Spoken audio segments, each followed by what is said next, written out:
Halo pemirsa Unhas TV, jumpa lagi bersama saya Zahra Sabita Sucheng dalam Unhas Daily. Dalam beberapa menit ke depan, kami akan menyajikan berita teraktual hanya untuk Anda. Jelang pemilihan kepala daerah 2024, Ustaz Dasat Latif turut menyerukan pesan damai bagi masyarakat Sulawesi Selatan pasca kericuhan antara pendukung paslon Gubernur Sulawesi Selatan. Ustaz Dasat Latif mengajak semua pihak untuk menyikapi pilkada sebagai pesta demokrasi yang menjaga ukhuwah dan menolak kekerasan. Jelang pencoblosan pada Pilkada 2024 di Sulawesi Selatan, suasana justru kian memanas. Ustaz Dasat Latif mengingatkan masyarakat untuk tetap menjaga kerukunan dan menghindari perpecahan. Pesan ini disampaikan sebagai tanggapan terhadap keributan antar pendukung yang terjadi pasca debat publik kedua. Baginya, pilkada harus dijadikan sebagai momen bersama untuk merayakan demokrasi. Dosen ilmu komunikasi Unhas ini pun menekankan betapa pentingnya menikmati pilkada sebagai pesta rakyat tanpa perasaan saling serang dan dendam. Dalam pesannya, ia juga mengajak warga untuk menghindari praktik politik uang dan memilih pemimpin berdasarkan kualitas moral dan intelektual. Saya selalu sampaikan pilkada ini demokrasi. Selalu dikatakan pilkada pesta demokrasi. Kalau kita mendengar kata pesta, pasti di otak kita senang-senang. Jadi pesta demokrasi pilkada ini di Sulawesi Selatan dan beberapa kabupaten kota jangan menimbulkan kecemasan, saling menyerang. Tim sukses, mari jagokan jagoanmu, hormati lawanmu. Kepada masyarakat, jangan baper. Jangan gara-gara pilkada kau bertetangga yang sudah 20 tahun baku musuh. Apalagi sampai suami istri bertengkar. Memangnya nada datangi kok kalau terpilih. Jadi nikmati pilkada ini sebagai pesta demokrasi. Lebih lanjut, Ustaz Dasat mengingatkan pentingnya memilih pemimpin yang memiliki kualitas sesuai ajaran agama, seperti jujur atau sidik, cerdas atau fatona, pandai berkomunikasi atau tablik, dan dapat dipercaya atau amanah. Menurutnya, jika pemimpin tidak memiliki kualitas ini, maka akan berbahaya bagi masyarakat. Paling penting, jangan terima uang sogok. Jangan kau lagi bilang ini bukan sogok, ini bukan serangan fajar, ini sedekah subuh. Tidak boleh, jangan terima uang sogok. Ya, kau tidak akan miskin dengan menolak uang sogok dan kau tidak akan kaya dengan menerima uang sogok. Yang pasti menentukan masa depan bangsa pilkada ini. Bermula dari pilkada, memilih pemimpin yang jelas. Kata agama, pilihlah dia karena patona, cerdas. Kalau mau kau lihat cerdasnya orang, lihat gelar akademiknya, itu ukurannya pertama. Ya, yang kedua, tablik, pandai berbicara. Jangan sampai pemimpinmu tidak tahu ngomong. Bagaimana dia mau transfer otaknya kalau dia tidak tahu bicara. Yang ketiga, sidik, apa itu dipercaya. Dipercaya itu gampang ukurannya. Janji kampanyenya, apa dia lakukan. Dan yang keempat, amanah. Biar dia cerdas, pandai bicara tapi tidak amanah, jauh lebih bahaya daripada orang bodoh. Di akhir pesannya, Ustaz Dasat menekankan bahwa pilkada ini sebuah langkah menuju masa depan Indonesia yang lebih baik dengan memilih pemimpin yang hanya takut kepada Allah dan mencintai rakyatnya. Ia mengimbau agar warga muslim yang akan menunaikan hak pilihnya untuk mengawalinya dengan mengucapkan basmalah sebagai tanda memohon berkah dari Allah Subhanahu wa taala. Andi Putri Najwa, Zahra Sabita Sucheng, Unhas TV. Pemirsa, salah seorang pemateri dalam Digital Bootcamp Telkomsel, Unhas TV adalah founder sekaligus CEO Skena, Digital Creative Agency. Ihsan Bangsawan, ia mengawali langkahnya dengan kerap membagikan skill lewat konten-kontennya dan kini telah menjalankan agensi digital kreatif milik sendiri. Lantas, seperti apa perjalanannya hingga ke titik seperti ini? Berikut informasinya untuk Anda. Ihsan Bangsawan, konten kreator asal Makassar ini mulai meniti karir sejak 2008. Bermula dengan ketertarikannya pada desain grafis yang kemudian dijadikannya sebagai hobi. Dari tahun ke tahun, skillnya mulai merambah ke dunia kepenulisan seperti menulis buku, membuat website hingga digital marketing. Ihsan pun gemar membagikan skillnya saat dirinya masih kuliah.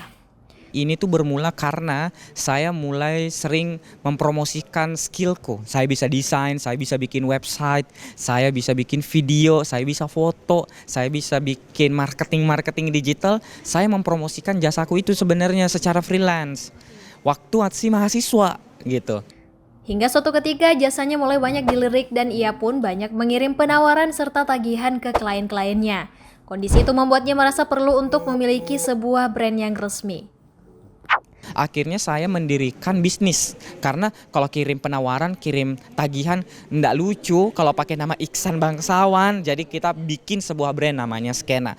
Sampailah akhirnya ia mendirikan dan meresmikan Skena Kreatif Digital Agency di Jakarta pada Januari 2020 yang berawal dari 3 orang dan kini memasuki tahun kelima telah membuka lapangan pekerjaan bagi banyak orang, di mana saat ini ia telah memiliki 32 karyawan. Waktu itu saya di Jakarta, saya bikin nama Skena itu, saya launching di Jakarta. Sampai akhirnya sekarang saya tetap menjalankan di 2 kota, Makassar dan di Jakarta, dan merekrut banyak alumni-alumni Unhas atau bahkan ada beberapa anak magang dari Unhas yang aktif berkontribusi di Skena. Lulusan Teknik Sipil Unhas ini mengaku banyak merekrut alumni-alumni Unhas. Skena bahkan juga menjadi tempat magang bagi mahasiswa Unhas. Skena sendiri merupakan layanan digital kreatif agency yang terbentuk dari satu tim individu berbasis di Jakarta dan Makassar. Skena bertujuan membantu penjualan produk pelaku usaha agar lebih mudah dan tidak membosankan dengan menciptakan pemasaran layanan digital. Bisnis yang bergerak di bidang industri kreatif ini telah menghasilkan 400 lebih produk-produk digital dan telah berkolaborasi dengan klien mulai dari bisnis kecil, perusahaan hingga pemerintahan. Di antara kliennya itu yakni Google, Philips, Spotify, GoTrade, Bank Indonesia, Bank Syariah Indonesia, Freeport, Pertamina, dan Telkomsel. Ifaisyah Rahman, Muhammad Syaiful, Unhas TV. Museum Kota Makassar menyimpan ragam koleksi unik dan langka yang menggambarkan perjalanan panjang sejarah kota ini. Dari lukisan klasik, peninggalan Belanda hingga benda-benda bersejarah lainnya. Seperti apa koleksinya itu? Berikut liputannya untuk Anda. Hanya sekitar 500 meter dari pusat kota Makassar, tepatnya di Jalan Balai Kota, terdapat sebuah museum yang menyimpan berbagai benda bersejarah dari kota Makassar. Museum ini lebih dikenal dengan nama Museum Kota Makassar. Bangunan asli museum ini dibangun sekitar tahun 1916 dengan sentuhan arsitektur bergaya Eropa. Bangunan ini memiliki 2 lantai. Lantai pertama menyimpan berbagai koleksi seperti lukisan klasik peninggalan Belanda serta peta benteng Makassar yang menggambarkan letak benteng peninggalan kerajaan yang pernah ada di kota ini. Secara umum, lantai pertama juga menyimpan koleksi lain seperti bola meriam, foto reproduksi, dan naskah dari masa lalu dalam bentuk foto, foto peristiwa dan bangunan bersejarah, patung dan relief potret, koleksi Patompo Memorial, serta Maula Art Gallery yang menampilkan berbagai pernak-pernik tradisional. Di samping itu, terdapat foto-foto mantan wali kota Makassar dan berbagai mata uang yang pernah beredar di Makassar, dari zaman penjajahan hingga saat ini. Untuk menuju lantai 2, pengunjung dapat menaiki tangga kayu. Di lantai 2, koleksi museum juga didominasi oleh foto-foto dokumentasi. Selain itu, terdapat sebuah bioskop mini yang menambah keunikan Museum Kota Makassar.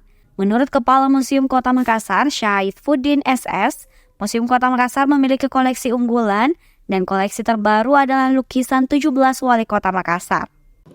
Koleksi yang ada di Museum Kota Makassar itu terdiri dari koleksi historika, ini historika. Kemudian ada arkeologika, itu yang dengan dunia kearkeologian, ada di sebelah sana. Kemudian ada numismatik terkait dengan mata uang. Kemudian geraldika itu terkait dengan piala dan perlambang-lambangan. Kemudian ada juga filologika, jadi naskah-naskah termasuk naskah perjanjian bunga itu termasuk dalam filologika. Karena di situ ada bahasa-bahasa dan penggunaan aksara-aksara tertentu. Bugis, Makassar, kemudian aksara Latin, begitu. Mengunjungi Museum Kota Makassar lebih dari sekedar wisata. Dikatakan Syaifuddin, sesuai dengan tujuan pendiriannya, museum ini memberikan informasi yang lengkap tentang Kota Makassar, agar masyarakat lebih mengenal identitas, budaya, dan tradisi yang kaya di kota ini. Rahmatia, Ifaisyah Rahman, Unhas TV. Usai berkunjung ke Tiongkok, Presiden Republik Indonesia Prabowo Subianto minggu ini berada di ibu kota Amerika Serikat untuk bertemu dengan Presiden Amerika Serikat Joe Biden. Seperti kunjungan Presiden Republik Indonesia saat di luar negeri, warga Indonesia turut menyambut kedatangan kunjungan Presiden Prabowo. Selengkapnya ikuti laporan tim VOA berikut ini. Kamu juga udah sekolah di sini. Sejumlah warga Indonesia di ibu kota Amerika Serikat dan sekitarnya menyambut baik kedatangan Presiden baru Republik Indonesia Prabowo Subianto. Mereka rela menunggu lama untuk menyambut Presiden. Salaman sama Pak Prabowo, sama Mas Didi, sama Pak Menteri. Alhamdulillah seneng, nggak sia-sia datang dari New York jauh-jauh, dari jam 4 subuh. Perjuangan dari 2014 sampai sekarang, akhirnya Pak Prabowo jadi presiden. Terharu banget ya, Iya, kita sampai terharu nangis banget. nih. Karena penantian panjang banget gitu, larinya ke hati gitu sampai nangis. Menurut saya dia the best, oke. Pokoknya dia benar-benar care sama rakyatnya gitu. Mudah-mudahan kita ke depan semakin maju, adil, makmur, bisa seperti negara-negara superpower lainnya gitu. Sebelumnya ya 2 kali saya bertemu beliau sebagai Menhan waktu itu. Kesannya, beda lah, keren, mantap. Rencananya Presiden Prabowo akan bertemu Presiden Amerika Serikat pada Selasa waktu Washington DC. Ini adalah kunjungan pertama Prabowo ke Amerika Serikat setelah resmi dilantik sebagai Presiden Republik Indonesia pada Oktober. Usai kemenangannya dalam Pilpres pada Februari, ia telah berkunjung ke sejumlah negara termasuk Tiongkok. Tiongkok pun termasuk salah satu negara yang pertama memberi selamat. Kali ini pun Prabowo berkunjung ke Amerika Serikat setelah sebelumnya ke Tiongkok, bertemu Presiden Xi Jinping dan menekankan kembali persahabatan kedua negara. As you know, Indonesia consider China not only as a great power but as a great civilization. We have lived together for many centuries, and our cultures and our people have been interrelated for many years. Analis menilai kedekatan Indonesia dengan Tiongkok pada masa pemerintahan Prabowo adalah bagian kontinuitas dengan kebijakan Indonesia di bawah Jokowi. As I understand it, his first trip after election was in part at China's request because Xi Jinping and others were a little fearful about what a Prabowo president might mean for the bilateral relationship, given Prabowo's history of anti-Chinese sentiments throughout his career. And they were looking for some sense of reassurance from Prabowo that the expansion of ties that had occurred under Jokowi would be continued. Usai berkunjung ke Amerika Serikat, Prabowo akan melanjutkan perjalanan ke KTT negara-negara Asia Pasifik di Peru, lalu KTT G20 di Brazil. Dari Washington DC, Yuni Salim, Taris Hirziman, Eva Masrieva, dan tim VOA. Baik pemirsa, berita tadi sekaligus menutup perjumpaan kita hari ini. Jangan lupa untuk terus saksikan Unhas Daily hanya di Unhas TV. Saya Zara Sabita Sucheng beserta kru yang bertugas, pamit undur diri dan sampai jumpa.